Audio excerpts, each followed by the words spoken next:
はい、皆様こんにちは。中の人が長尺ポエム野郎でおなじみのずんだもんなのだ。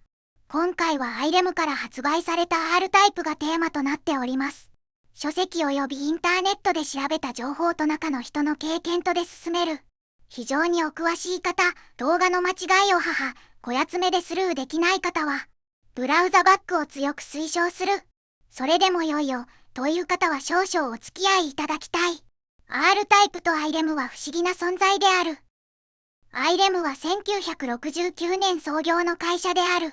その後駄菓子屋などへのゲーム機設置業を行っていた。ブロック崩しのブームに伴い、石川県の七尾グループ、現在映像、七尾電機と生産提携した。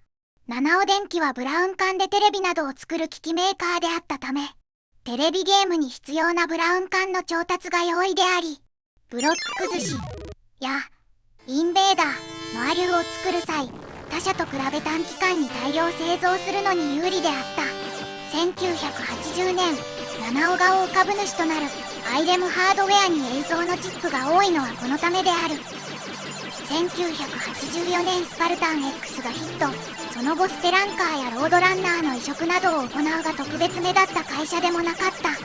1986年には横スクロールシューティングゲームとしてはサラマンダとファンタジーゾーン。1987年時代はシューティングゲームブームであった。台東からダラヤスがリリースされた。そんな中、アイレムが初めての FM 音源基盤を採用したシューティングゲームをリリースする。それが R タイプである。まるで突然変異のようにそれは誕生した。それまでの横スクロールシューティングゲームは見た目や装備が違うだけで、実は同じようなシステムだった。初期装備からだんだん強くなっていく。攻撃はあくまで前方向。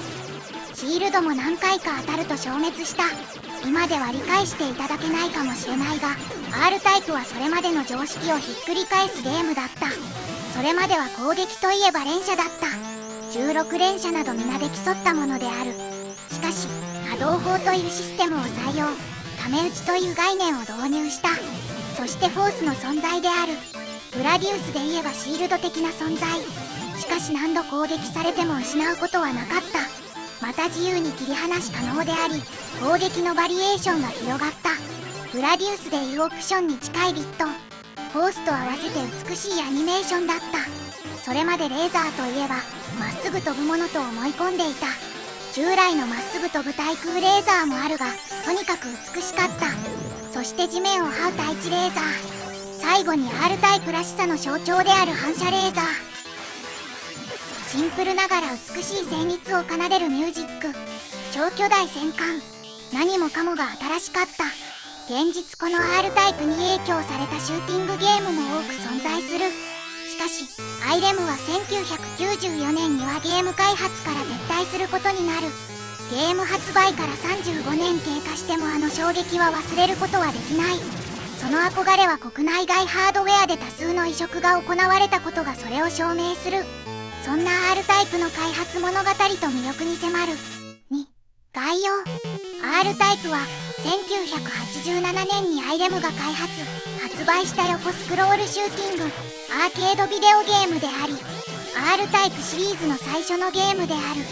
プレイヤーは宇宙船 R9、アローヘッドを操作し、全人類を絶滅させようとしている強力なエイリアン種族バイドを破壊するために戦う。R9 はフォースと呼ばれる光る球状の装置を獲得することができ、敵の攻撃から身を守り、追加の火力を提供する。アーケード版は北米で任天堂によって展開された。これは任天堂が配布した最後のアーケードタイトルである。今回も基盤回路図からブロック図を起こしているが任天堂ロゴが印刷されている。開発スタッフを紹介しよう。当時は引き抜き防止のためペンネームが多かった。お名前がはっきりしている方もわずかである。デザイナー、アビコ。プログラマー、サム、ミサチン。音楽、石崎雅人。美術、大藪明夫。吉毛。メディア業務用基盤 896KB、7.2 メガビット。稼働時期1987年7月1日。ステム基盤、アイレム M72 システム。CPU、NEC、V30、8MHz。サウンド、Z80、3.58MHz、YM2151 3.58MHz、ディスプレイ、ラスタースキャン、横モニター 384×256 ピクセル。この横384ドットという通常のゲームより多いピクセル数が移植を困難なものにさせた。 55.00Hz、パレット512色。3、ハードウェアの設計は7を映像が手掛けている。では詳細を見ていこう。 M72 基板、 NEC の16ビット CPU である V30 とサウンド用に Z805 間の D780 を搭載。 V30 は PC9801 シリーズに1985年の PC9801U から搭載された。ソフトウェア的にはインテルの8086に V30 独自の命令が追加されていたものである。音源としてヤマハ YM2151 を搭載。 YM2151 は8ボイス出力可能であるが、効果音2チャンネルを割り当てて R タイプ楽曲は4音で作られている。なぜドラムなどのパートがないのか、そのあたりは後ほど理由がわかる。サウンドロムが存在せず、Z80 バスにはラムしか存在しない珍しいハードウェアである。 Z80 プログラムやサウンドデータはメインバスからラムにアップロードされる。ここで M72 基板で稼働したゲームを一部紹介しよう。ミスターヘリの大冒険。1987年にアイレムよりアーケードゲーム用として稼働されたシューティングゲーム。ゲーム内容、全6ステージ構成。各ステージの最後には中ボスが待ち構えており、これを撃破することでステージボスが待ち構えるボスエリアへと進む。ボスエリアの最後にいるステージボスを倒せば面クリア。ステージ6をクリアでエンディングとなりゲーム終了。最後の任堂。1988年5月に日本のアイレムから稼働されたアーケード用横スクロールアクションゲーム。主人公の月影お操作し、父を殺した忍びへの復讐と自身の出生の秘密を探るため抜け人となって戦いに身を興じる内容となっている。4種類の武器を駆使することや分身を身につけることが可能であることなど、シューティングゲームに近い要素があることを特徴としている。開発はアイレムが行い、音楽は同社のミスターヘリの大冒険。1987年、お手掛けた石田正彦が担当している。イメージファイト。1988年に日本のアイレムが開発販売したアーケードゲーム。ジャンルは縦スクロールシューティングゲーム。2000WX 年を舞台に次期 OF1 ダイダロスお操作し訓練過程。イメージファイトを通過してムーンベースに寄生したエイリアンを倒すことを目的としたゲーム。変速ボタンによりゲーム中に自由に時機のスピードが変更できることや、ホットと呼ばれる16方向射撃可能なオプションを特徴としている。開発には同社の R タイプ。1987年、お手掛けたスタッフが参加しているほか、音楽は同社のミスターヘリの大冒険。1987年や最後の任堂。1988年、お手掛けた石田正彦が担当している。X マルチプライ日本。1989年にアイレムから稼働されたアーケード用横スクロールシューティングゲームである。同社のヒット作である R タイプ。1987年および R タイプ2。1989年の実質的続編として制作されたと言われる。R タイプのフォースに代わるバリエーションとして磁気から2本の触手を生やし、それを磁気の移動によって操るというアイデアが盛り込まれている。大工の原産。1990年にアーケードゲームとして発売された。下町を舞台にした前時代的な設定で、乱開発を行う悪徳建設会社に昔かたぎの大工が木槌を手に一人立ち向かうという、当時のバブル時代の開発ラッシュを反映したストーリーになっている。4. ゲーム内容。 R タイプはアイレムの16ビット M72 アーケードシステムでリリースされた最初のゲームだった。開発チームはブラディウス、エイリアン、HR ギーガーの作品からインスピレーションを得た。音楽は石崎雅人が作曲し、キャラクターデザインは大藪明夫が担当した。ゲームのタイトルは光線を意味するレイ、という言葉に由来しており、ゲーム全体を通してプレイヤーが使用する光線のような武器を指している。 R タイプは商業的に成功し、そのグラフィックと中毒性のあるゲームプレイが批評家から称賛された。シューティングゲーム歴史上最高のシューティングゲームの一つ、そして史上最高のビデオゲームの一つとしてよく挙げられる。その成功はいくつかの続編やスピンオフゲーム、そして家庭用移植やデジタル配信サービス向けのリリースに影響を与えた。このゲームは当時の類似のシューティングゲームよりも全体的にペースが遅く、プレイヤーのスピードと同じくらい敵のパターンの記憶を重視している。8つのステージで構成され、各ステージの最後にボス敵が登場する。システム、時期、R9、8方向レバーと2つのボタン、ショット、コース脱着で操作。斜めに移動できるなど中心の1ドットしかない当たり判定は続編の一部にも採用されているが、敵機や敵弾の判定が見た目よりも大きく、助けられることはあまりない。非形接触などのミスをすると、それまでのパワーアップを全てなくした上で一定の地点まで戻され、3機を全て失うとゲームオーバー。全8ステージ ×2 周でゲームクリアだが、2周目は敵弾の高速化、増量などに加えて、一部敵の耐久力が極端に上昇する。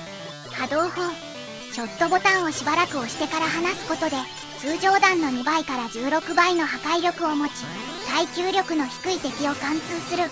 波動砲、ため撃ちを発射する。本作ではパワーアップに依存しない仕様であるため、ミス後の復帰や弱点を頻繁に露出しない敵に威力の高い一発を命中させることができる。時期には物理的な方向がない。前方に力場を発生させた場所を作り、その中にエネルギーを蓄積し、力場を解いてベクトルを持たせたエネルギーを解放することで発射される。フォース、アイテムの一種、レーザークリスタルを取得することで出現するオレンジ色の高級に機械、コントロールロッドをつけた攻防一体の兵器。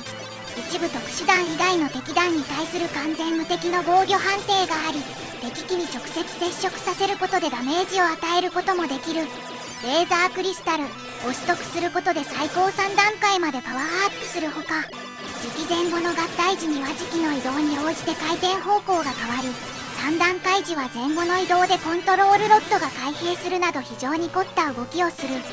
2段階目以上にパワーアップしているフォースは装着した方向に取得したレーザークリスタルの種類に応じた特殊レーザーを発射し、フォース装着時にフォースボタンを押すと、フォースは画面端まで勢いよく射出され、やがて時期と一定の距離を保ちながら空中を浮遊する。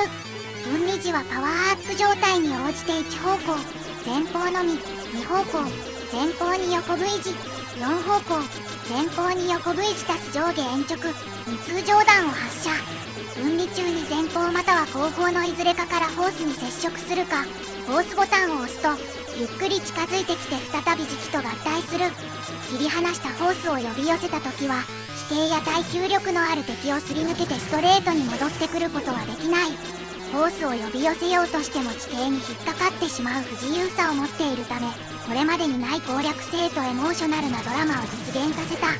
アイテム、ステージ中に出現するパワーアーマーと呼ばれるキャラクターを破壊することで各種アイテムが出現する。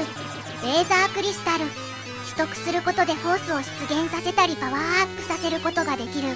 レーザークリスタルは対空レーザー、赤、反射レーザー、青、対地レーザー、黄の3種類がある。2段階目以降の各レーザーは排他選択であり、最後に取得したレーザークリスタルに対応するものが発射される。対空レーザー、赤、フォース装着側の水平方向に2体発射される破壊力が高いレーザー。2段階目時は2連の短いレーザー。3段階目時にはサインカーブを描きながら水平方向に飛んでいく。フォースが2段階目以上の時に限り、ピットからも対空レーザーが発射される。反射レーザー、青、非形接触で反射する細長いレーザー。水平方向と斜め上下の計算方向に発射され、3段階目だとレーザーが長くなる。水平方向のレーザーは180度、それ以外は90度屈折する。対地レーザー、地形表面を這うように進むレーザー。3段階目だとレーザーが長くなる。地形状の敵に対して絶大な効果を持つが、上下方向に発射されるために磁気正面もしくは後方には発射されない。その他のアイテム、ビット、磁気の上下に配置される支援装備、取得すると磁気上部に装着され、さらに取得すると磁気下部に装着される。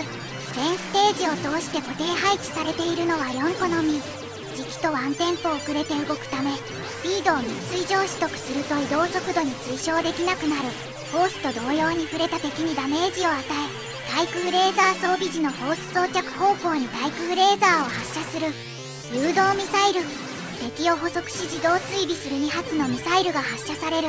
ただし攻撃力はさほど高くはない。スピードユニット、取得するごとに磁気の移動速度が向上する。ミスしない限り向上したスピードを元に戻すことはできない。各ステージを紹介しよう。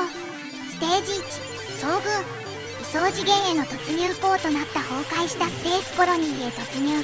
中盤に囲み放題のゴンドランが登場する。復活ポイントが複数設定されている。ボスは長期戦になると本体で磁気を圧死させようと迫ってくる。ボスはドブケラドプス。ステージ2生態動。不用意に前に出ると上下からガウパーが体当たり攻撃を仕掛けてくる。オタマジャクシのような敵ウッキーの大群を抜けた後、無敵の巨大ヘビーインスルーをかわしながら進む。ボスは一切攻撃しないが、弱点の露出が短く、またインスルーがコアへの接近を阻む。ボスは5万だ。ステージ3、巨大戦艦。1画面に収まりきらない巨大戦艦とステージを通して戦闘するステージ。このステージはステージ全体の長さが短い代わりに中盤の復活ポイントが存在しないため、ミス時はステージの最初から再開となる。ボスはグリーンインフェルノ。ステージ4、前線基地。スカルトロンが次々と砲士を置いて線を引いていくステージ。ボスは3体に分離して攻撃を仕掛けてくる。ボスはコンバイラー。ステージ5、巨大ヘビのムーラが上下の茂みから出現する。ボスは多数の肉塊、タコを身につけて本体を守っており、またその肉塊を飛ばして攻撃する。ボスはベルメイト。ステージ6、輸送システム。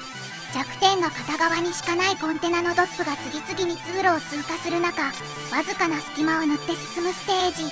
ボスは存在せず、大量のドップが流れてくる中を一定時間しのぎきるとクリア。ステージ7、腐敗都市。時期が近づくと誘爆する壁に注意しながら、通路から次々と出てくる雑魚敵の複合攻撃の中を進む。ボスであるブロンクは大した攻撃はしてこないが、画面上部から大量のゴミを、下部からはソナーといった攻撃を受ける。ステージ8、バイド訂正。最終ボスとの対決が中心のステージで、中間復活ポイントが存在しない。赤ん坊のような敵ミックンが体当たり攻撃を仕掛けてくる。ボスのバイドは青い渦のような弾を吐き出して攻撃してくる。この弾は画面内にとどまり続けるため放置していると画面を埋め尽くし回避不能となるため、その前に倒さなくてはならない。しかしボスの耐久力やボスの前面を肉の壁が守っていることもあり、肉の壁の内部にフォースシュートを打ち込むことが必須となっている。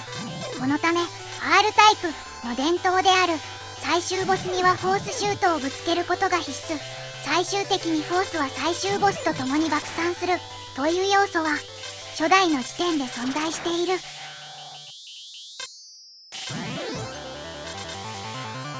5、R タイプ移植紹介。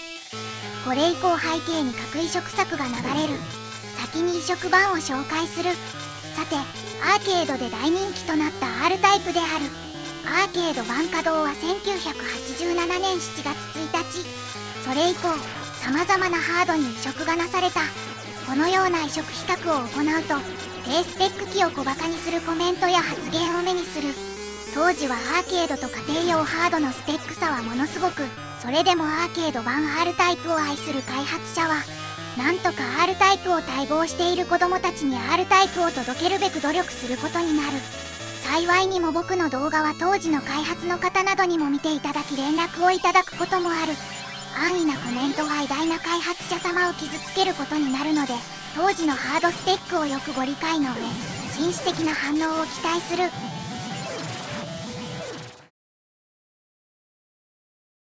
PC エンジン版 PC エンジン版 R タイプはオリジナル版 R タイプを家庭用ゲーム機である PC エンジンに移植したものである。開発・販売はハドソン。開発チームは当時ハドソンに所属していた泉勇をはじめとする、後にネクタリスの開発に携わるスタッフで構成されている。 PC エンジン史において初期にリリースされたソフトの一つであると同時に、オリジナル版 R タイプとしては初の家庭用ゲーム機移植作となった。なおソースコード的な開発素材はアイレムから提供されなかったようで、リバースエンジニアリングによる再現移植となっている。収録メディアであるヒューカードは当時2メガビットであり、本作の全ステージを収録できるだけのロム容量を1枚のカードに収めることができなかった。このため当時としても異例の2部作的なリリースとなっている。再現度を落とせば1本に収録可能であったと想像するが、クオリティを優先した選択に賛辞を送りたい。前編にあたる R タイプ1は前半4ステージを収録して1988年3月25日にリリースされた。これをクリアするとパスワードが表示され、後半の4ステージを収録した R タイプ2のゲームスタート時にこのパスワードを入力するとパワーアップ状態を維持して続きをプレイすることが可能となる。まず当時としては圧倒的な再現度であった。オリジナルが4オペレータ FM 音源 YM2151 に対して PC エンジン本体の波形メモリ音源。サウンドの再現度は素晴らしかった。アーケード版は当時のゲームとしては縦も横も高解像度であった。そのため上下にスクロールする PC エンジン版は魂の移植だった。動画冒頭でアドバタイズデモを流したが、全然やる気がなくてひどいという理由で新規で収録された。また有名な話がスプライトを制限を超える状況で使った話であろう。 PC エンジンは320ドットモードではスプライトが16個並ぶことは可能ではあるが、VRAM が通常の 108% の状況で駆動することになり負担をかけるため、動作保証から外れ使ってはいけなかった14個が実際の制限である。知らなかったので作ってしまったものは仕方ないとなったが、かなり NEC に釘を刺され、それ以降 NEC がチェックするようになった。また先日公開のスーパーファミコン動画で F0 が実はストリーミングでゲームを表現したと紹介した。 PC エンジン版 R タイプも同じようなもので、強制スクロールゲームなので、新しい領域をロムから引いては過ぎ去った背景は捨てていくを繰り返して、あの画面を作っていた。この手法はグラディウスでも採用されていた。ステージ開始時にロードしてゲーム開始ではなかったのである。これらの理由により後年発売されたスーパー CD ロムロム版がサウンド以外でもちょっと違うとなったわけである。スーパー CD ロムロム版1991年12月20日、アイレムから PC エンジンスーパー CD ロムロム用ソフトとして PC エンジン版を一つにまとめた R タイプコンプリート CD と題された版がリリースされた。本作は発売元がアイレムからとなった。新たに収録された楽曲群であるが、当時はオリジナルが正義の時代であり、物議を醸し出した。また戦術の NEC 準拠でリリースしたため若干挙動が異なる。セガマーク3マスターシステム版、セガマーク3マスターシステムへの移植版はコンパイルが担当し、1988年にセガから発売された。ハードウェアの性能的な都合などから次期 R9 とボス以外のキャラクターが全体的に小さくなっており、ステージ1、5では背景がフェードアウトした後にボスが登場する。マスターシステムの FM 音源に対応しているほか、オリジナルの隠しステージが追加されているなど独自要素が加えられている。ファミコンや MSX2 と同程度のハード性能でありながら移植度は素晴らしい出来ではあるものの、すでに PC エンジン版が発売されていたこと、当時の次世代機であるメガドライブの発売を1ヶ月のちに控えた時期でもあったため、あまり注目を浴びることはなかった。多くのメガドライバーがメガドライブでの R タイプを待望したものである。スペック上メガドライブであればかなりの再現度で移植が可能だったと悔やまれる。35年経っても心残りである MSX 版。まず最初に申し上げよう。 MSX の歴史に燦然と輝く最高の移植である。この作品をけなすのはマスターシステム版スペースハリアーを見てサターン版の方がいいですねというようなものである。 MSX 版 R タイプはアーケード版のスタッフによる監修のもとイスコとオペラハウスが開発し、1988年にアイレムから発売された。当時 MSX2 も存在したが MSX1 しか持たないユーザーも多くいた。アイレムはより多くのユーザーに楽しんでもらうために MSX1 へ移植を行う。一応 MSX2 以降の機種で起動するとパレットが専用のものに変更される仕様であり、 MSX1-2 兼用ソフトと銘打たれていた。RAM8KB の MSX 以上と MSX の最低ラインの機種でも動作できるようにするため、スプライト機能は次期 R9、フォース、敵弾など一部のキャラクターに使用されているのみであり、それ以外のキャラクターは背景面 PCG で描画しているため、背景のスクロールを含む動きのスムーズさと引き換えに大きなキャラクターや変態の表示などを実現している。セガマーク3のスペースハリアー方式といえば伝わりやすいであろうか。そもそも MSX1 のグラフィックチップはテキサス・インストゥルメンツ社の TMS9918 である。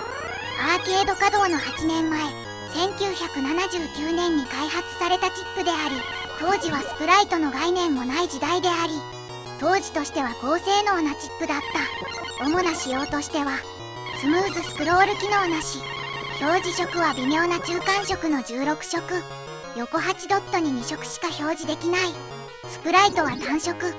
これに16ビット CPU-V30 を搭載し、音源に最強の FM 音源 YM2151 を搭載した R タイプを移植しようというのである。明らかに無茶なトライであった。MSX ユーザーは発売決定のニュースを喜ぶとともに、ある程度の覚悟はしていた。過去果敢に挑んで散っていった移植作があったからである。そしてゲームが発売された。とんでもないゲームだった。MSX1 とは思えない書き込まれた根性のグラフィック。スプライト機能は時期とたまに全振りされた。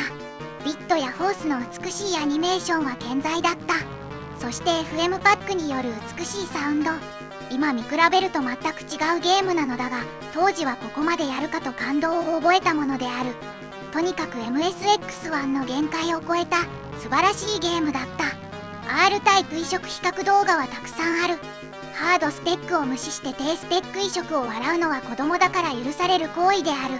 みんなもう50前後になった。当時の偉大な開発者の年齢をはるかに超えているはずである。果敢に挑んだ偉大な開発者に最大限の賛辞を送りたい。 PC88VA 版。開発は日本テレネット、販売元は日本電気ホームエレクトロニクスである。1987年春、8ビットパソコンの代表格として活躍してきた PC8801 シリーズの最上位モデルとして PC88VA は誕生した。8801シリーズとしては初めて M72 基板と同じ V35 間の16ビット CPU を搭載し、スプライト6万色グラフィック表示、画面合成機能などを備え、それまでの8801シリーズと比べると大幅な機能強化がなされていた。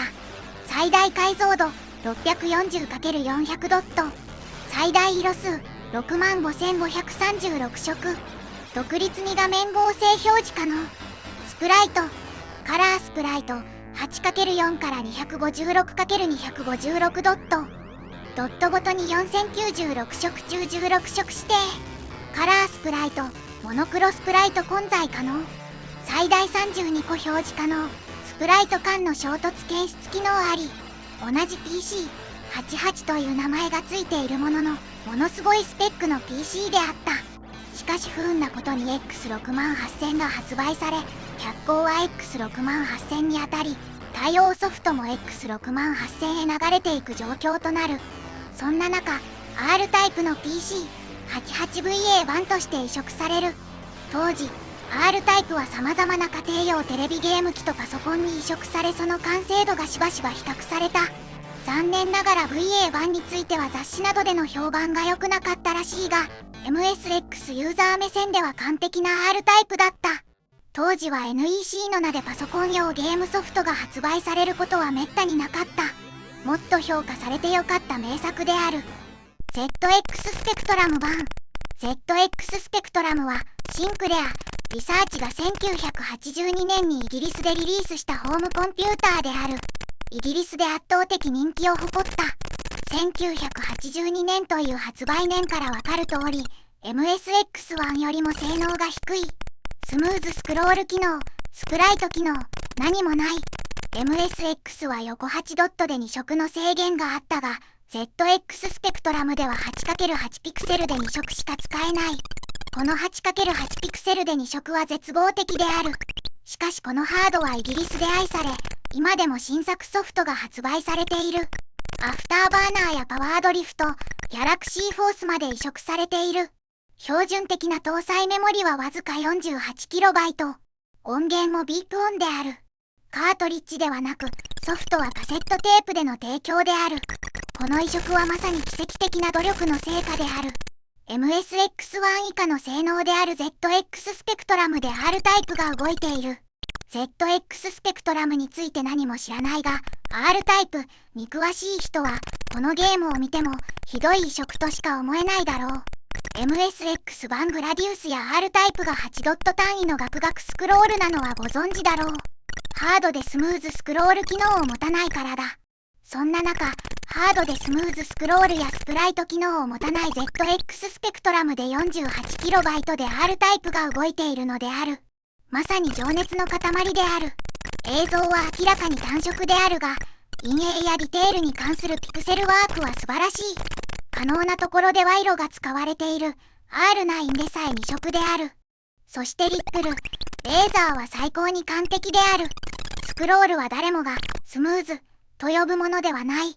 フレームレートは時々途切れる。サウンドはビープ音にしか対応していないハードのため、音が寂しいことになっている。だがしかし、である。あなたが熱心な R タイプファンであったとする。アーケードで憧れの R タイプをプレイする。そして自宅に帰ると ZX スペクトラムしか存在しない。そんな時にこのゲームが提供されたらどうであろうか。天にも昇る気持ちでプレイしたに違いない。MSX 版も ZX スペクトラム版も明らかにハードの限界を超えている。こちらも偉大な開発者に最大限の賛辞を送りたい作品である。X68000 版。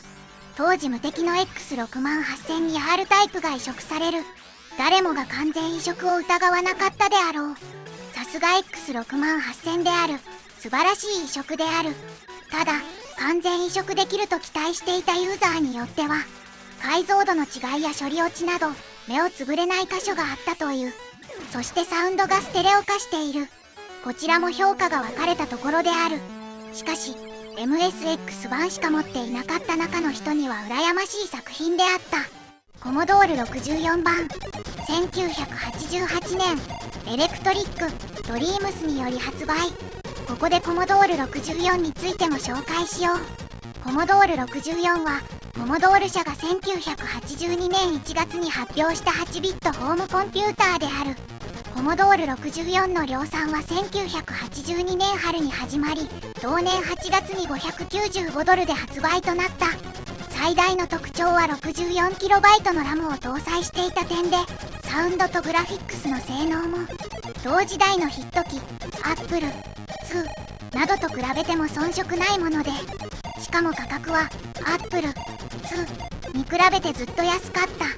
販売総数は1993年の販売終了までに1250万から1700万台とされ、単一機種としては最も販売台数の多いパーソナルコンピューターであり、今もこの記録は破られていない。ゲーム、開発ツール、オフィス向けアプリケーションを含め、半ソフトウェアは約1万タイトルに上った。テレビに直接つないで使うことができ、実際はパソコンというより主にゲーム機代わりに使われた。戦略的な低価格路線などから21世紀に入っても現役で使うファンを生むなど、ファミコンやスーパーファミコン全盛の時代においても北米圏を中心によく売れたばかりか、西ヨーロッパでも評価は高かった。また、デモシーンという文化を生み、1985年に発売されたアミガも加わり欧米諸国で高度な技巧を競い合う基礎を築き上げた。通常安価なホビーパソコンは PSG を搭載していたが SID と呼ばれる音源を搭載していた。ファミコンでおなじみの区形波、ノイズ、三角波と合わせてノコギリ波を出すことができた。これ破産音中選択可能である。特にノコギリ波は日本ではほぼ搭載されなかった音色であり、波形メモリ音源で疑似的に再現する程度であった。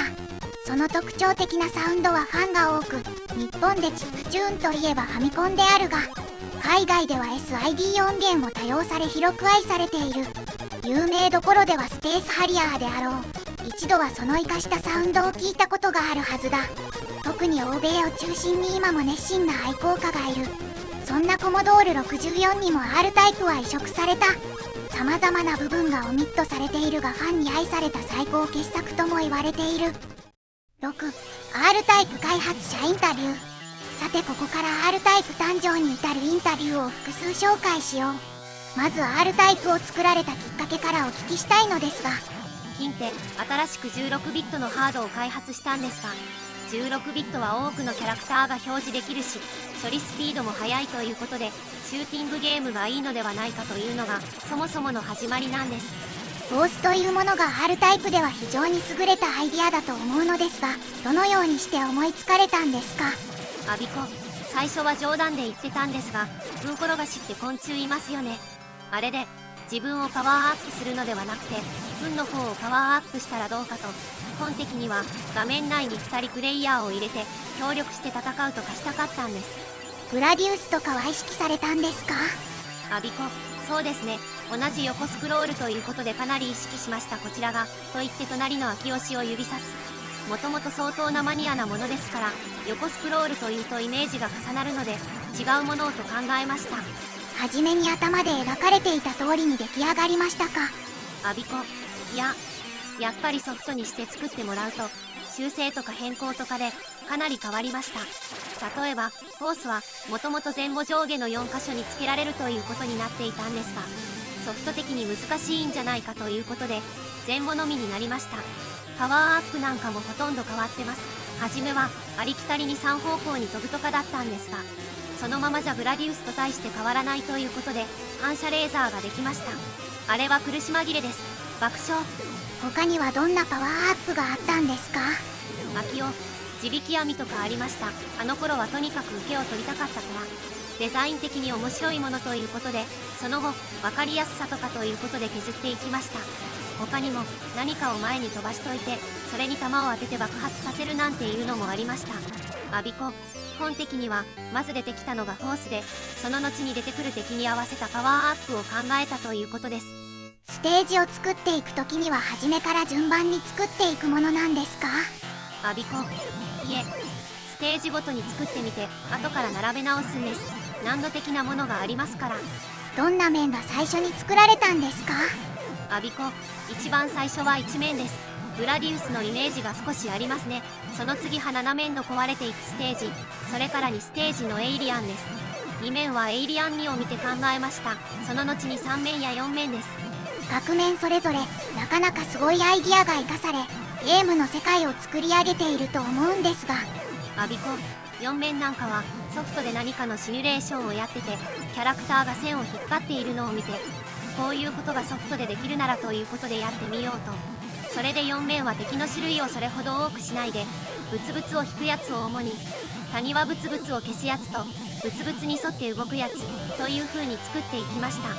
7面はストーリー的には3の基地の最終段階でプレイヤーの潰した敵が処理されていて、ボスのシーンは廃棄処理場ということになっています。各面は1ステージで普通の人に遊んでもらって、2ステージで少し先に進んでもらって、3ステージでこんな展開もあるんだぞと先に期待を持たせて、ステージでぐっと難度を上げてインカムを稼いで、ステージで違った世界を見せといて、6ステージでそろそろ諦めさせようかなという感じで作りました。2周目はあんまり作りたくなかったですが、サービスで入れました。難度だけはしっかり上げときましたから、好きなように遊んでください。2周目は相当難しくなってますね。アビコ、どうせ2周で終わるなら全部クリアして終わるんでなく、やられて終わった方が納得いくんじゃないかと思いました。2周目の5面のボスなんかはパターンが悪かったりすると難しいと思います。死んだりすると不可能に近いんじゃないかと思います。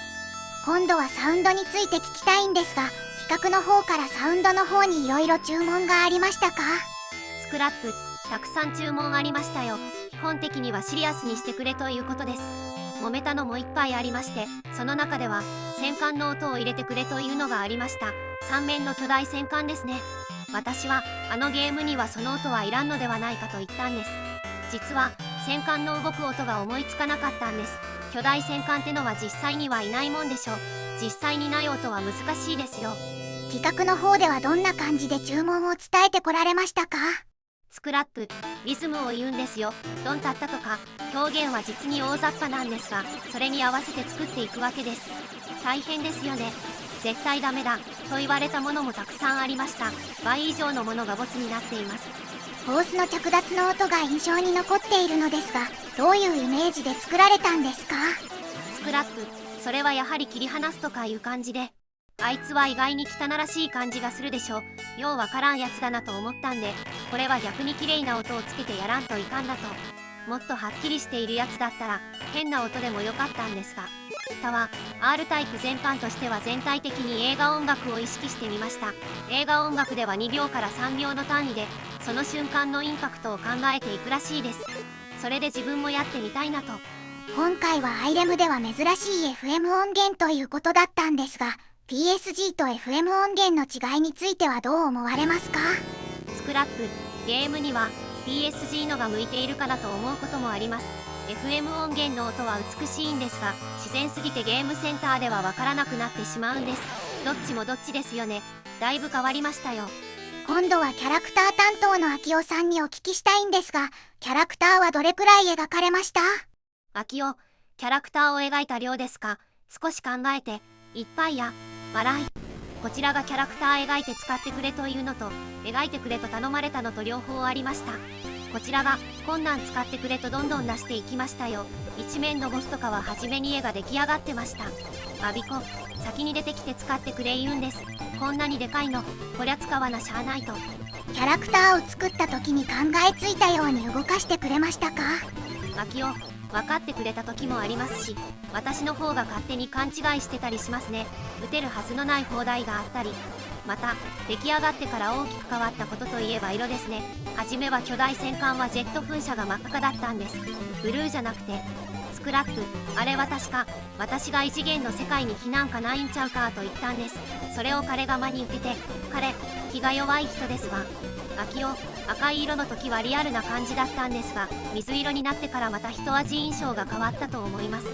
5面のヘビなんかも初めはブルーで、ブルーとピンクのパステル調だったのが後ではあんなに渋くなりました。全体的にはどんどん渋くなっていって、初めとは印象がだいぶ違うものになりました。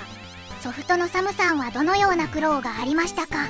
サム、シューティングゲームということでオーソドックスな形がありますから多少高をくくっていたんですが、とんでもない資料を持ってこられて苦労しました。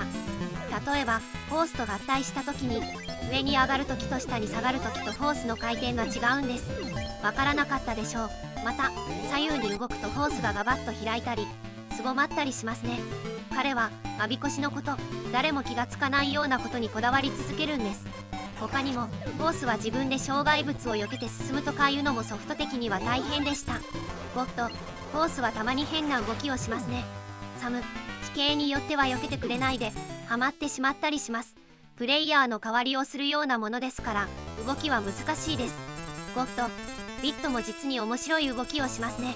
サム、あれもかなり苦労して時間をかけてやりました。ゴム紐をつけているように作ってくれと言われまして、ソフトとしてはかなり難しいことなので、そんなことをしてもほとんど誰も気づかないというんで反対したんですけど、他の皆さんも最後に苦労した点などを教えてください。よしげ、キャラクターデザインの時イメージをつかむのとそれに合わせてデザインを考えるのに苦労しました。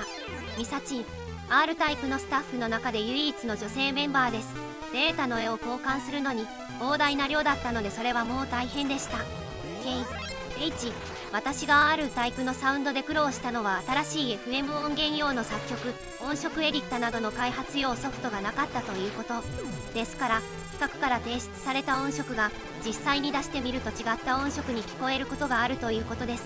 スクラップさんには随分苦労をかけてしまいました。ここから R タイプの質疑集である回答者は R タイプ開発の皆様である。問1、R タイプの名の由来は何ですか？レイ、光の頭文字です。武器の光線の種類がいろいろあるということでつけました。問2、敵はどういう狙いで時期に弾を撃ってくるのですか？すべて16方向に撃ちます。その中でプレイヤーに近い方向に撃ってくるわけです。問3、5面のボスヘドロの本体の動き方は？完全なランダムです。画面上のある一点を決め、そこに近づけばゆっくり、遠ければ早く動きます。これを繰り返すわけです。問4、時期の当たり判定は？時期の真ん中たった1点です。その分、敵や背景の当たり判定を見かけより大きくして不自然でないようにしています。問5、スピードは何段階まで取れますか？5段階までです。問6、6面のドップはフォースを前につけて波動砲で撃つと逆化壊せますが、どうしてですか？波動砲の壁を突き抜ける判定と敵を突き抜ける判定で矛盾ができるので分かっていたんですが対処しきれませんでした。問7、4面のボスは動き方が違うことがあるんですが、3つぐらいのパターンがあってランダムで選んでいます。完全なランダムというわけでもないのでよく調べればわかるのでは。問8、面の最後に点数が出るのはなぜですか？プレイヤー同士が競ってもらえるように稼ぐということを意識してやりました。成績一覧表みたいでいいでしょう。ここから別のインタビューをお届けする。秋代、デザイン専門学校に通いレタリングを学ぶ。アイレム入社後即 R タイプ開発に配属。ダライアス、グラディウスなどの横スクロールシューティングゲームと医学が好き。タラちゃん、のんびりダラダラしていた頃秋代に誘われアイレムでアルバイトを始める。ファミコンのバグチェックを延々とやっているうちにいつの間にか正社員に。根っからのゲーム好き。 R タイプシリーズ Y までは様々なコンソールに移植されていますが、お二人が最初に関わったのはどのバージョンですか？タラちゃん、私はアーケード版 R タイプ2の企画を担当しました。秋代、アーケード版も手掛けました R タイプ1と R タイプ2のキャラクターデザインを担当しました。なるほど。ところでここに持ってきた書類は何ですか？秋代、これは極秘の裏設定なんです。拝見させていただいてもよろしいでしょうか？秋代、そうですね。ご覧の通り R9 は当初変形する予定でした。そのアイデアが頓挫したのでそのデザインをキャンサーの敵機のベースとして再利用しました。興味深いですね。これのコピーを入手できますか？秋代、すみません。でもそのうちこの画像が地下に流れてしまうかもしれないので。それはそれまで待つしかないですね。ゲームをデザインするときにはどんなことに気をつけていますか？たら、人々はゲームをプレイする体験にお金を払っているので人々が楽しい時間を過ごせるようにできるだけ多くの不快な要素を排除するようにしています。秋代、背景は意識しています。せっかくすごいディテールを詰め込んでも見えにくくなったら意味がないですよね。そうですね。では続編の R タイプ2を制作する際には前作との違いをどのように意識しましたか？たら、そうですね。武器に関しては拡散波動砲など新しいアイデアも追加しましたがアイテム数を増やしたいと考えていました。当初の目標は100アイテムでした。 100？ たら、そうですね。 R タイプも 2P 同時プレイを予定していたのですが残念ながら。秋吉が後年当時を振り返る。 R タイプは社会人になって初めての仕事でした。当時22歳、イーガーに影響を受けていてかっこいいボスを描こうとボマンダーをデザインしたもののご覧の通り物議を醸すデザインは社内をざわつかせました。しかし上司が「俺が責任持ったる、これでいけ」と言ってくれて採用されました。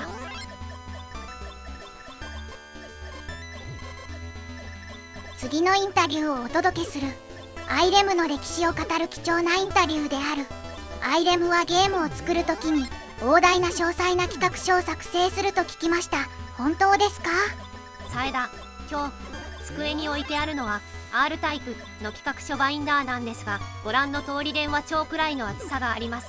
ゲームに収録されないものも載せることが多いのでもっと分厚くなることもあります。なぜこのような徹底した計画書を作成するのですか？石崎、みんな頭の中にこういうゲームはかっこいいというアイディアを持っていると思います。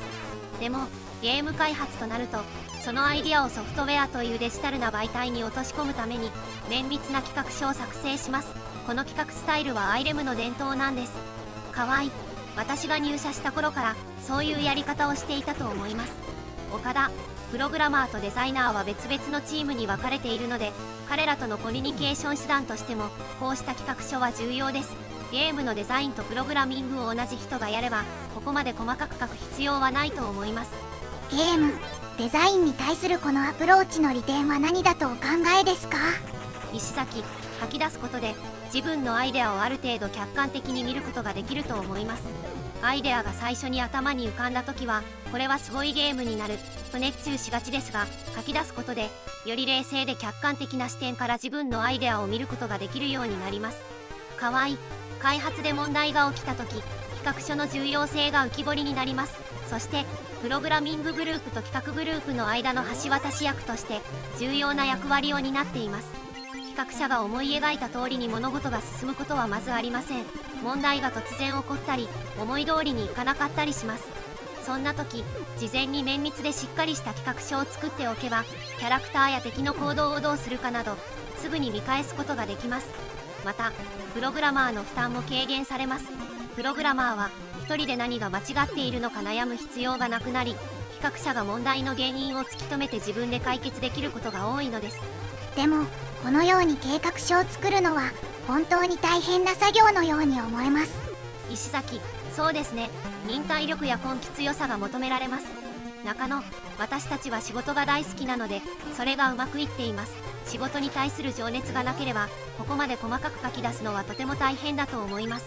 でもその情熱があるからこそ企画書の段階でデザイナーの意図をとても尊重しているんです。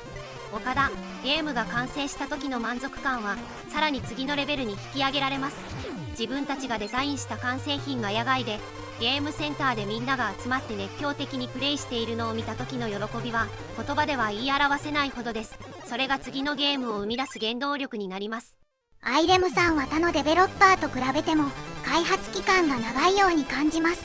その分アイレムさんのアイディアが時代遅れになったりゲームの流行に乗り遅れてしまったりすることもあるのでしょうか？中野、そもそもあまりに単純な発想は良くないですよね。例えば誰かの真似をするとどうしても時代遅れになってしまいます。開発に時間がかかっているとなおさらです。新しい良いシューティングゲームが出ると他社は急いでスプライトや背景を変えただけでゲーム性はそのままの模倣品をリリースしがちですよね。アイレムでは逆のアプローチをとっており、当社のゲームの多くはユニークで個性的だと考えています。シューティングゲームの基本的なゲームプレイも他社とは異なっていると思います。そのためゲームのリリースに多少時間がかかることはあまり心配していません。企画側としては他のゲームの真似はしないことを心がけているんですね。石崎、そうですね。それは絶対に避けています。ゲームを作るときはまず自分たちのアイデアから始めます。シューティングゲームを作るときもゼビウスのようなゲームが好きな人は多いのですが、企画書を書くときは自分たちのアイデアを中心に考えます。それが私たちのゲームに個性を与えるのです。スカルタン X はアイレムの初期の革新的なヒット作の一つである格闘ゲームの系譜における重要な作品である。デザイナーの西山隆氏は後にカプコンに入社しストリートファイターを制作した。中野、うちの企画スタッフには個性的なキャラクターがたくさんいるんですよ。そういった性格上の癖にはどのようなものがありますか？またそれはアイレムのゲームにどのように反映されていますか？石崎、そうですね。例えばイメージファイトを企画した人、料理がすごく上手なんです。笑い。中野、彼は非常に几帳面な方です。企画書もすごく細かいんです。イメージファイトはどうでしたか？どんなところが魅力でしたか？中野、まず射撃中に斜め方向に回避できること、そして時期の速度を自由に変更できること。つまりイメージファイトの最初のアイデアは紙1枚に収まるものでした。そこから作り始めました。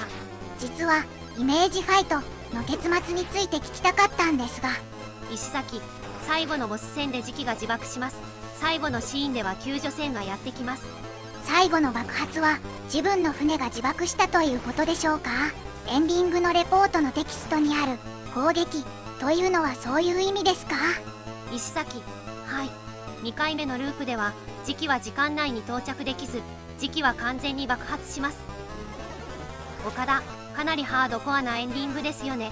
R タイプや最後の人狼など、以前のゲームは仲間が全員最後に合流するというポジティブなエンディングだったので、デザイナーは何か違うことをしたかったのかもしれません。中野、映画のような続く感を狙ったのかなと思います。パート1は終わったけどまだまだ続きます。そして実はアイレムでは今年も素晴らしいゲームをリリースする予定です。もう少し待っていただければもうすぐリリースされると思いますので、どうぞお楽しみに。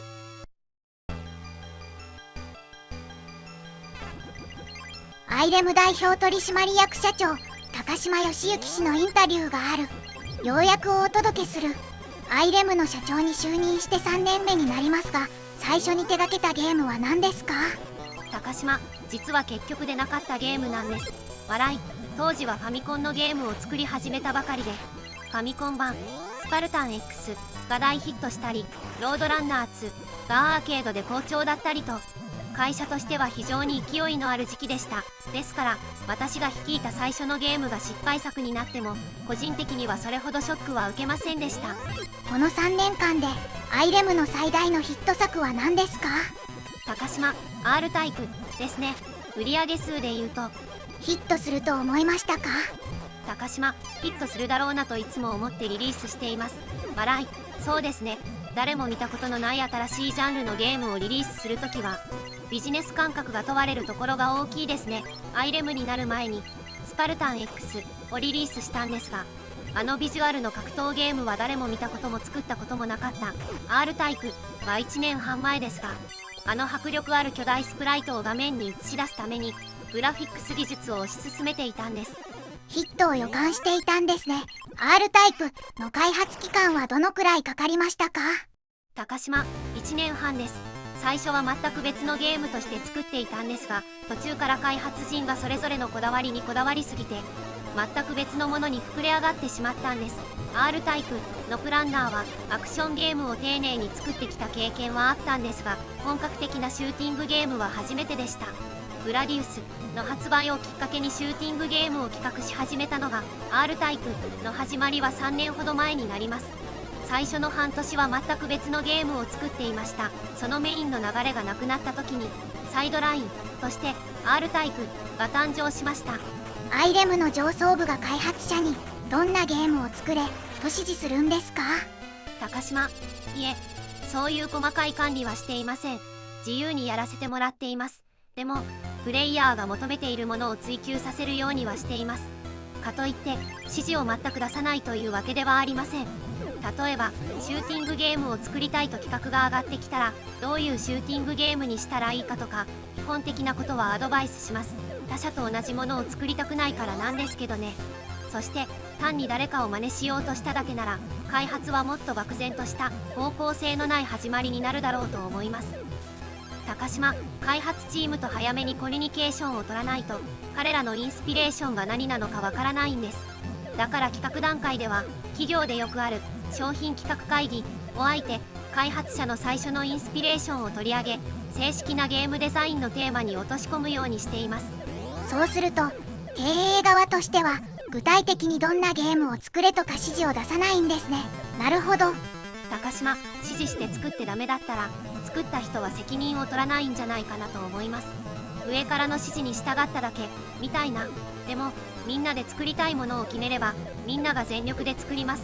みんなで責任を取る、それがうちのモットーなんです。チームにアドバイスをするなら私自身がスペシャリストになる必要があると思います。私はいつも一番のスペシャリストを適材適所に配置してその人に任せなさいと言っています。私の役割としてはたまにみんなにちょっかいを出すくらいです。笑い。しかし私はこう言わせていただきます。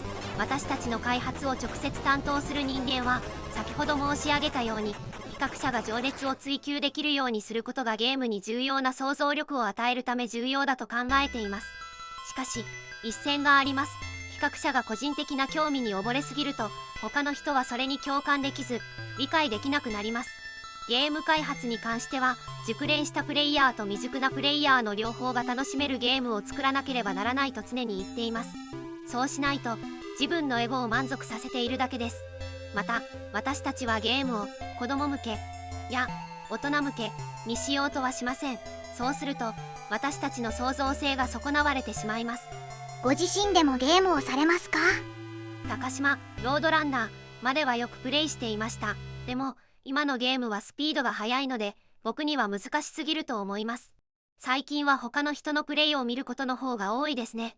例えばうちの開発者が開発中のゲームをプレイしているのを見に行くことも多いです。見ていると話が弾んで、たまに意気投合して僕のフィードバックやアイデアがゲームに取り入れられることもあります。あ、そうなんですか。例えば何ですか？高島、例えばスパルタン X では小柄な男がジャンプすると空中で宙返りするじゃないですか。あれは私の提案です。最初は普通にジャンプしていたんですが、私は体操の経験があるのでメカニカルにその方がうまくいくんじゃないかと提案したんです。あ、それがあなたのアイデアだったんですね。他に何かありますか？高島、他にもあったんですが覚えてないですね。笑い。でもそういうのも実際の開発に関わる一つの方法ですね。ところでアイレムさんは海外市場にも常に注目していたんですか？高島、いえ、全くそうではありません。日本のゲーム市場は最高だからです。だから日本で認知されれば少し手を加えれば海外のどの市場でも成功するはずだと考えています。逆にもし私たちがアメリカの会社だったらまず第一にアメリカ市場を征服することに目を向け、その目標に向けてゲームを設計するでしょう。少し話は変わりますが、アイレムのゲームはコアなゲームマニア向けに作られた高品質なゲームという評価を得始めているように思います。高島、面白いですね。僕らは意識してそういうイメージで作っているわけではないんですが、プレイヤーの皆さんが自然とそう感じてくれているのであれば、それは逆にとてもありがたいことですね。それに大人が楽しいと思うゲームは自然と子供も楽しいと思うと思います。アイレムの今後の計画について教えてください。高島市、短期的にはアーケード用テーブルゲームの開発は継続しています。最近も 3D ゲームをリリースしましたが、その技術も決して諦めているわけではありません。大型のアーケード筐体も検討しています。ファミコンやパソコンゲームの開発も重要ですが、当面はアーケード開発を優先し全力を注いでいきたいと考えています。7、コンポーザインタビュー。次にコンポーザインタビューをお届けする。まずはアイレムに入社する前のお話を聞かせてください。石崎、僕は金融や経済を専攻するごく普通の大学生でした。シンセサイザーもパソコンも触ったことがなく、ゲームもポン、アルカノイド、スペースインベーダー、ギャラクシアン、ドンキーコングくらいしか知りませんでした。音楽はフォークソングを弾いて歌えるようになりたいと思い、中学からギターを始めました。高校1年生の頃にはブルースミュージシャンのオーティス、ラッシュを聴いていました。彼がリードギターを弾きながら歌う姿が大好きで、大人になってこんな風に演奏して歌えたら最高だろうなと思ったんです。当時は洋楽ばかり聴いていて、いつの間にかプロのミュージシャンを夢見るようになりました。その後就職活動をするにあたって50社くらい面接を受けたのですが、どの会社にも採用されず、もう普通に就職できないなと思い始めた頃、アイレムの求人広告を見つけました。募集にはソフトウェア開発者と書いてありましたが、アイレムがゲームを作って販売しているとは知りませんでした。面接で彼らがゲームデザイナーを探していることに気づきました。私は絵が下手だったのでデザインはできないと答えました。これで私の適性は終わりだと思いましたが、面接官は私に音楽は好きかと尋ねました。私はギターを弾くと答えると、彼は私に作曲もするかと尋ねました。私は作曲したことはないが即興はできると答えると、彼はそれならあなたは作曲もできるでしょう。私たちのゲームには音楽と効果音が必要です。興味がありますかと言いました。私は努力もせずに音楽の仕事に就いていました。私がアイレムに入社したのは1983年12月、ちょうど10ヤードファイトが発売された頃です。当時は企画とデザインが同じ部署で行われていました。厳密に分けられておらず、全員がゲームデザインと企画の両方をやっていました。私はサウンドを担当することになりました。当時は20人くらいで、プログラマーは別の部署にいました。それは予想外でしたね。入社後は覚えることが多かったんですか？石崎、はい。新入社員の頃、まずゲームデザイナーの仕事の凄さに衝撃を受けました。向かいに座っていた先輩デザイナーが水上スキーゲームトロピカルエンジェルの波しぶきをドット絵で描いたものを見せてくれたんです。当時はまだグラフィックツールがなかったので A3 サイズの専用方眼紙に全て手書きで描いていたんです。波しぶきの絵しか描かれていなかったので、最初見せられた時は何の絵か分かりませんでした。もうゲームでアニメーションした瞬間に衝撃を受けました。波のアニメーションがすごく滑らかで、この人は葛飾北斎並みの天才だと思いましたね。葛飾北斎はカメラのない時代に誰も見たことのない波を背景にした富士山の絵を描きました。グラフィックデザイナーの仕事も私にとっては感動的でした。このデザイナーは後にロードランナーのキャラクターデザインも手掛けます。アイレムにそんな絵の才能に恵まれた職人がいてよかったです。ただ同じクオリティの音を作らなければならないというプレッシャーも大きかったです。私がサウンドを担当した最初のプロジェクトはザ・バトル・ロードでした。その後ロードランナーの初期計画段階から携わりました。音楽も担当しました。アイレムに入る前は高木一郎さんがサウンドを担当していたんですよね。ムーン、パトロールやチッピー、エースのサウンドは石崎、僕が入社した時には彼はもうアイレムにいなかったので一緒に仕事をすることはありませんでした。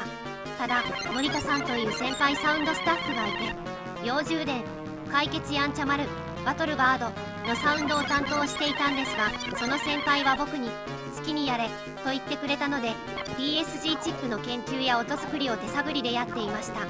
ご存知の通り音は振動、波によって作られます。波形の長さによって音の高さが決まり、波形の高さによって音量が決まります。実際の音作りを学ぶ前に基礎としてその基本的な知識を学ばなければなりませんでした。最初は音作りのツールがなかったので効果音と音楽の両方の寄付を書き、そのデータを手動でプログラムしていました。サウンドエフェクトはできるだけ速いテンポで32分音符や64分音符のビートをプログラムしてオクターブ効果を作りました。後にサンプリング音を使えるようになった時は音のピッチと長さを書き留めて実際のデータ入力はプログラマーに渡しました。その後私が PSG をようやく覚えた頃にはアーケードハードウェアが FM サウンドチップに切り替わっていて、まるでゼロからのスタートでした。でも私はこういうことを調べるのが好きなので負担にはなりませんでした。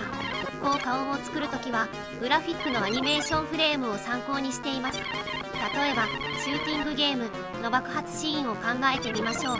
プレイヤーが敵を撃つ時のアニメーションを考えてみましょう。まず敵が崩れ始めます。次に爆発が起こります。最後に爆発が消えます。まずアニメーションフレームを何度も繰り返してみて、それに合った音を頭の中でイメージします。次にアニメーションフレームのタイミングを計算し、最後に各フレームに音を合わせます。アイレムの新入社員にもこの方法を教えました。アイレムはすぐにサンプリング音を使い始めましたが、当時は波形をあまり制御できなかったので、この方法の方が効果音をアニメーションに合わせやすかったです。効果音をアニメーションのフレームに合わせたのは、プレイヤーが操作と一体になっているように感じさせると思ったからです。これはロードランナーやスペランカー2で実感しました。FM 音源ができた時も次の R タイプでも同じような手法をとっています。 R タイプの爆発音って独特な音ですよね。爆発アニメーションが独特だったからですよね。リフレクトレーザーや対空レーザー、キャンディレーザーと呼んでいました。もそうです。サンプリングした音だけだとここまでぴったり合う音にはならないと思います。今またゲームを作るとしても同じ手法を使うと思います。近年はゲーム音楽の制作は手掛けていないんですか？石崎、いえ、ありません。今は音楽を作るためのパソコン環境が整っていないんです。ゴルフゲームのメジャータイトルが私がサウンドを担当した最後のゲームです。アイレムにいた頃は他のゲームの音楽やサウンドも聴いていたんですか？石崎、そうですね。素晴らしいと思ったのはコナミのグラディウス、ナムコのゼビウス、マッピー、ニューラリークロス、ギャラガ、パックマンですね。対等のダライアスや忍者ウォーリアーズは少し後に出たんですがすごくかっこいいと思いました。あとはセガのアフターバーナーやアウトランですね。しかしある時期からゲーム音楽が変化し、アニメ主題歌のようなスタイルに傾いてきたと感じました。私が抱いていたゲーム音楽のイメージはもっと映画的なものでした。例えば映画を見て感動的なシーンを思い返しても、そのメロディーや曲が正確に思い出せるわけではありません。しかしそのシーンを記憶に残すためには音楽が必要だったのです。私は多くのゲームの企画・デザインを手掛けてきたので、音楽と操作性、ビジュアルが連動してこそゲームの魅力が生まれるという視点を持っていました。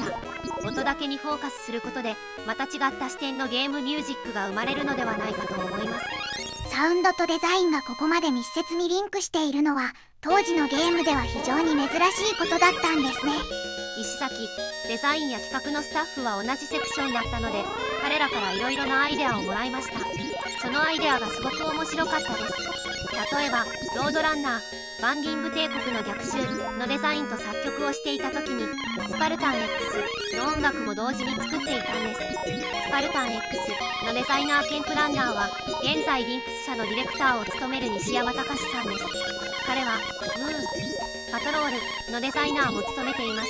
ゲームデザイナーとしてカリスマ性のある、デザイン性の高いゲームを作る方法を心得ていたんです。最初スパルタン X ではこのゲームに音楽はいらない、格闘技や空手は聖斗道の2つが基本、それをこのゲームで表現したい、敵にパンチやキックを当てるとフィシュパッシュというヒット音が聞こえる、かっこいいぞと言っていた。でもスパルタン X のあのメロディーは頭の中ではっきりと鳴っていた。だから音楽ありと音楽なしの2バージョンを作って、どちらがいいか選んでもらうことを提案した。その2バージョンを準備して西山さんに見せると、すぐに音楽ありバージョンでいこうと返事が来た。即決でした。メロディーを作るのにかかった時間は3から5分くらいでした。荒い、怠けていたわけではなく、頭の中にあったアイデアが自分が思い描いていた通りのゲームの雰囲気に合うと思っただけです。長い曲や特にメロディアスなものを作ろうとしたわけではありません。ゼビウスの音楽をイメージしていました。テンポはキャラクターが歩くスピードに合わせて、戦いに向かって堂々と歩いていくような感じの音楽にしたかったんです。 R タイプが始まったきっかけを教えてください。石崎、 R タイプは親会社の七尾が新しい PCB ハードウェアを設計したことから始まりました。その仕様に合ったものを作ってほしいということで R タイプというゲームデザインを思いつきました。開発チームは非常に若く、デザイナーもプランナーもこれが初めてのゲームでした。プログラマーは2作目だったと思います。チームの平均年齢は23から24歳。アイレムにいた期間が長く、年上の私がリーダー的な役割を担っていましたが、メンバーの創造性や能力は本当に抜群でした。 R タイプの開発チームは R タイプを作るにあたってグラディウスをかなり意識していたと聞きましたが、いかがでしょうか。石崎、私もそうでした。音響も良かったし、ステージごとに音楽が変わるのも斬新でした。エコー感があって宇宙的な効果音もすごく好きでした。 FM 音源との出会いは R タイプだったんですね。石崎、実はヤマハの MSX パソコンで初めて FM 音源を勉強したんです。でも全然思い通りの音が出なくて情けない話ですが、 R タイプの音楽にドラムやパーカッションが入っていないのは FM 音源でどうやって音を出すのか知らなかったからなんです。知っていたら入れてたと思います。 FM サウンドでは後に別の問題も発生しました。 FM 波形は PSG よりも繊細で複雑なため、ゲームセンターの騒がしい環境では細部がうずもれやすいのです。面白いサウンドを作れば作るほどあまり聞こえなくなることに気づきました。 R タイプの音楽もやはりグラフィックからインスピレーションを受けました。最初に作った曲はステージ後のテーマ曲です。 CD 発売時の曲名は後から勝手に思いついたものです。ムーラのくねくねした動きをじっと見つめて、そのイメージを形にしたいと思い、曲の上昇下降のメロディーを思いつきました。怪獣映画のサウンドトラックのような感じにしたかったんです。ゲーム内で初めて曲を聴いた時、みんな「おー」って声を上げましたね。ステージ3の戦艦のサウンドには何かストーリーがあるのでしょうか。石崎、特別なステージだったので最初は何を作ろうかと迷いました。イントロは巨大な戦艦が上下する音から始まって、戦艦に大砲や銃が並んでいるあたりでオープニングのリフが入る。 R タイプの曲はどれも同じような振り付けで、音やセクションごとに映像のテーマが決められています。そういう意味でテーマ作りで一番苦労したのは実は最初のステージで、ほとんどイントロで展開がないんです。これから何か面白いことが始まるぞと感じてもらえるようなものを作ろうと意識しました。確かに1曲目は期待感と躍動感に満ちていますね。石崎 R9 が飛んでくるイントロシーンは実はゲームの残りの部分が完成した後の開発の最後に追加されたんです。ボス戦のテーマ曲を作曲するにあたってどのボスをイメージしたんですか？石崎一面ボスのドブケラトプスですね。個人的には一番インパクトがありました。この曲が後の作品に影響を与えたというか真似された曲だと思っています。 R タイプの曲が全部完成した後、アイレムの人たちからもっと歌いやすくてメロディがキャッチーで覚えやすい曲にしてほしいと言われました。でもゲームのイメージ通りに作っていたので変えませんでした。 R タイプの音楽を CD に収録した際、映像と音楽が一緒に楽しめないのではないかと心配はなかったのでしょうか？石崎いやあれは違いますね。 FM 初リリースですし CD 化できたらいいなと思いながら作ってました。レコード会社から声がかかるんじゃないかなと思ってたんですが実際にそうなったんです。ちなみにスパルタン X のサントラも同ディスクに入れたかったんですよ。アイレムの看板ゲームだったんです。でもゲームの著作権の問題やある映画のタイトルの問題で入れるのが難しかったので結局入れなかったんです。当時リリースされていた CD ではスクラップという名前を使っていましたが、この名前には何か特別な意味があるんですか？石崎初めて言うんですけど S はブルースの最後の文字 CLAP はエリック・クラプトンから取ったんです。僕は今もクラプトンが大好きでギタリストの模範です。最初は芸名をブルースクラップにしようと思ったんですがちょっとダサいなと思って。 R タイプ以降アイレムのサウンドチームが脚光を浴びる機会が増えてきましたね。次の作品では新たに石田正彦さんがサウンドチームに加わりましたね。石崎前任者の高木一郎からの紹介です。石田さんがどんな人かは知らなかったのですが面接に持ってきた曲がすごくてこの人がアイレムに来たら一緒に仕事して何でもやらせてあげられるなと思いました。笑い。ヒヤムタ拓司さんとも一緒に仕事をしたことがあります。もちろん彼も面接にすごい曲を持ってきてくれました。メジャータイトル以外でサウンドを担当したのはビジランテが最後です。その後は企画やデザインをする部署に移動し1994年にアイレムがゲーム開発から撤退するまでほぼ全てのゲームでリード開発プランナーを務めました。石田さんがアイレムに入社した頃はゲーム音楽バンドブームが盛り上がっていた時期でした。アイレムでも同じような動きはありましたか？石崎当時はサウンドを担当していたのは石田さんだけであとはギターかボーカルしかやっていませんでした。笑い。僕と森田は企画担当だったので無理でしたね。それに僕を含めアイレムのみんなはゲームのデザインや企画にもっと力を入れるべきだと感じていました。 R タイプ以降アイレムのゲーム音楽はリズム面が充実していきました。当時他社がパーカッションにサンプリング音源を使い始めた中アイレムだけは FM 音源による個性的なドラム音を使い続けていたんですね。石崎 R タイプ以降は自社でサウンドツールを開発しました。それから石田と実験を重ねタムやゲートスネアなどのドラム音を独自に考案しました。非常によくできた音だったのでしばらくはそれを使っていこうと決めました。早牟田隆さんも非常に緻密な音を作ってくれました。サンプリングに関してはできるだけ効果音だけに使うようにしました。効果音と音楽の両方に使うとチャンネル数を使いすぎてしまうからです。この頃アイレムはコンソールへの移植も積極的に行うようになりましたがこれも監修されたのですか？石崎まあそういうところはありました。ただコンソールポートのメモリ制限が本当に厳しかったんです。特に PC エンジンの場合は R タイプ2以降のシリーズではサウンド開発に少しでも協力されたことはありますか？石崎いえ全然 R タイプ2は石田さんに任せて好きにやらせました。彼の能力を信頼していました。1994年にアイレムがゲーム制作を中止して以来何をしてきましたか？石崎ナスカに移って今は SNK に勤めていますがそこでの仕事はパチンコパチスロのゲーム開発が中心でした。ゲームの世界についていけなくなってほぼ引退しました。その後プロミュージシャンとしての活動が始まりました。ゲームで学んだことは今でも役に立っています。例えばライブをするときはイントロ、エンディング、ストーリーといったゲームの流れをイメージします。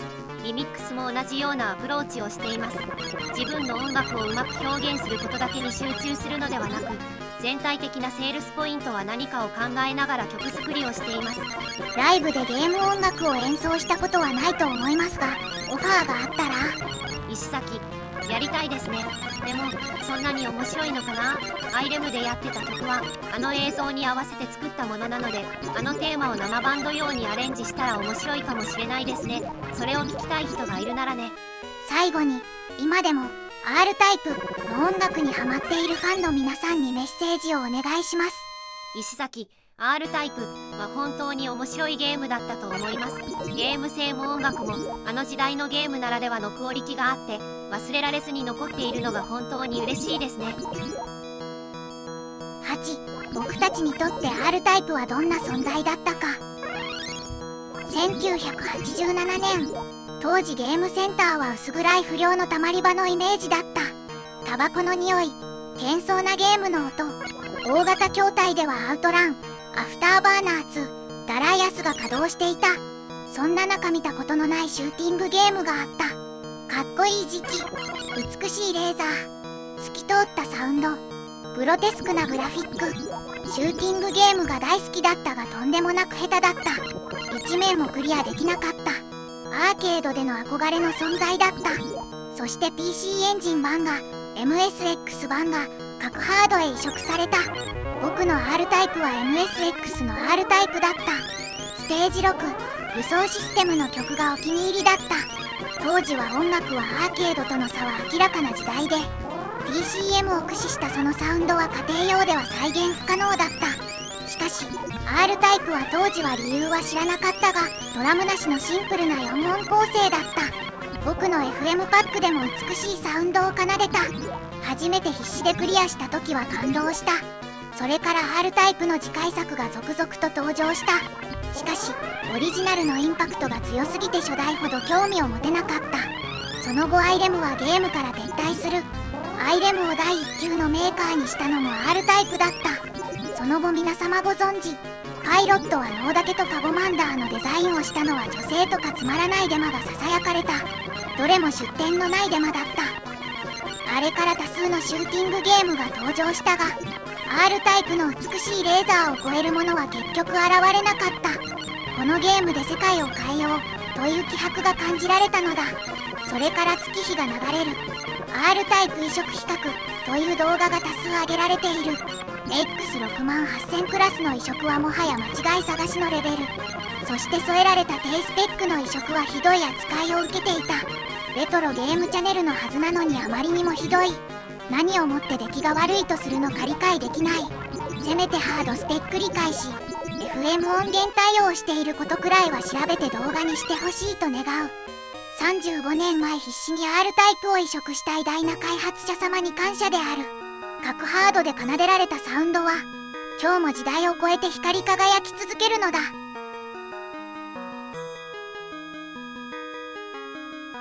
毎回恒例の CM です。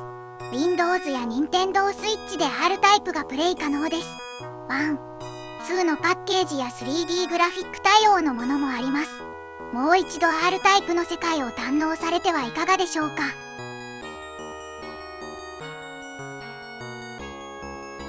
今回の動画はここで終わりです。相変わらず長い動画にお付き合いいただきありがとうございました。